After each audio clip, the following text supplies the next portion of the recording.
10 సంవత్సరాలు మేము అదానిని మా రాష్ట్రం దరిదాపుల్లో కూడా రాగలేదు. ఇప్పుడే ఎందుకు వస్తున్నాడు ఆ లిస్టు కాగితం ఇక్కడ తీసుకో, ఎన్ని ఇటు.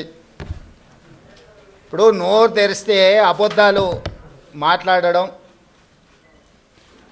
ఇది అదాని పక్కలు ఉన్నాయని ఎవరు ఈయన పేరు గుర్తుపడతావా? ఏం పేరు ఈయన పేరు? మరి ఈయన చంద్రశేఖరరావు. ఆయన వంగి వంగి నమస్కారం పెడుతున్నాయి. అప్పుడు ఆయన వంగినా ఇట్లా ఇంతగా వంగినా? అదేవిధంగా ఆయన ఇచ్చిన వర్కులు కొన్ని నేను లిస్టు చదివి చెప్పిస్తా. KCR invites Adani to set up a power plants in TS. Okay, Hans India పత్రిక ఓనర్ ఉండొచ్చు కదా.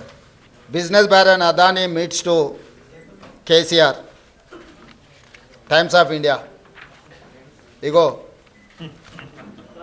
ఈ బుద్ధిమంతుడు ప్రబుద్ధుడు అదాని సంఖలో దూరిండు.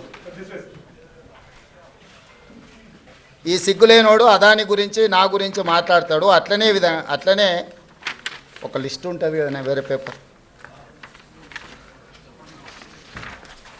ఇంత ఉందా, 12-13 లిస్టు ఉంటుంది చూడు ఒకటి. నేను ఆ లిస్టు చదివి వినిపిస్తాను నీకు. ఎన్ని ఇచ్చిండ్రో వాళ్ళు, ఎన్ని నేషనల్ హైవేస్ ఇచ్చిండ్రు, ఎన్ని డేటా సెంటర్లు ఇచ్చిండ్రు. ఒకవేళ సిద్ధంగా ఉన్నాడు ఆయన ఇచ్చిన అన్నిటి మీద విచారణకు, మళ్ళీ విచారణ ఏంగానే చూసిరా నా మీద కేసులు పెడుతురని ఒకలా ఏడుపులు ఏడుస్తుంటాడు. పెట్టూరి జైలుకు పోతానే ఆయన్నే అంటాడు. ఎప్పుడెప్పుడు జైలుకు పోదామా, జైల్లో పోయి ఉందామా అని. ఆయన ఏమనుకుంటున్నట్టు నిన్న పేపర్లో చూసిన జైలుకు పోయిన వాళ్ళు అందరూ అయినరానా? ఆ లెక్కన ముందుగాల వాళ్ళ చెల్లెలు పోయింది. మరి ఆల్రెడీ వాళ్ళ చెల్లెలు జైలుకు పోయి వచ్చింది. అట్లా కూడా ఈయనకు అవకాశం లేదు కదా. ఆ ఛాన్స్ ఒకవేళ తీసుకుంటే కేసీఆర్ ఫ్యామిలీలా ఆల్రెడీ వాళ్ళ చెల్లెలు జైలుకు పోయి వచ్చింది. ఆ ఛాన్స్ ఆల్రెడీ వాళ్ళ చెల్లెలు కొట్టేసింది. ఆ ఫ్యామిలీలో ఉన్న పోటీని తట్టుకోలేక. కాబట్టి ఇట్లాంటి చిల్లర ఆలోచనలు మానాలి. 10 ఏళ్ళు మంత్రి చేసినోడు, అమెరికాలో చదువుకొచ్చినోడు, కొంచెమన్నా జ్ఞానంతో కొంచెమన్నా ఆలోచన విజ్డమ్ వాడాలి కదా. ఆ విజ్డమ్ వాడకుండా అన్ని చిల్లర మాటలు మాట్లాడుకుంటా Adani Elbit systems defence unit at Mamidipalli operational BRS టైంలో ఇచ్చిండ్రు. అదేవిధంగా missile cell manufacturing unit at Mamidipalli under construction BRS ఇచ్చింది.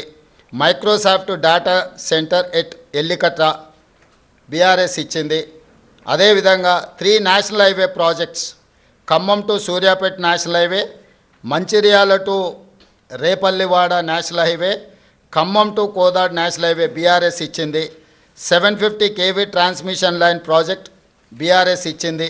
ఇన్ని ప్రాజెక్టులు బీఆర్ఎస్ ఇచ్చి ఈరోజు same counter drone manufacturing unit at Mamidipalli BRS ఇచ్చింది. ఇన్ని ప్రాజెక్టులు బీఆర్ఎస్ అదానికి ఇచ్చి అదానితో అంటగాగి అదాని దగ్గర కమిషన్లు మెక్కి నేను చేసిన ప్రయత్నం అదాని సిఎస్ఆర్ ఫండ్స్ నుంచి తెలంగాణ నిరుద్యోగ యువకుల కోసం వాళ్ళ భవిష్యత్తును నిర్మించడం కోసం ఆలోచన చేసి యంగ్ ఇండియా స్కిల్స్ యూనివర్సిటీకి లక్షలాది తెలంగాణ నిరుద్యోగ యువకులకు ప్రయోజనం చేకూర్చే విధంగా సిఎస్ఆర్ ఫండ్స్ కింద 100 కోట్లు తీసుకొస్తే అది రాష్ట్రానికి ప్రయోజనం.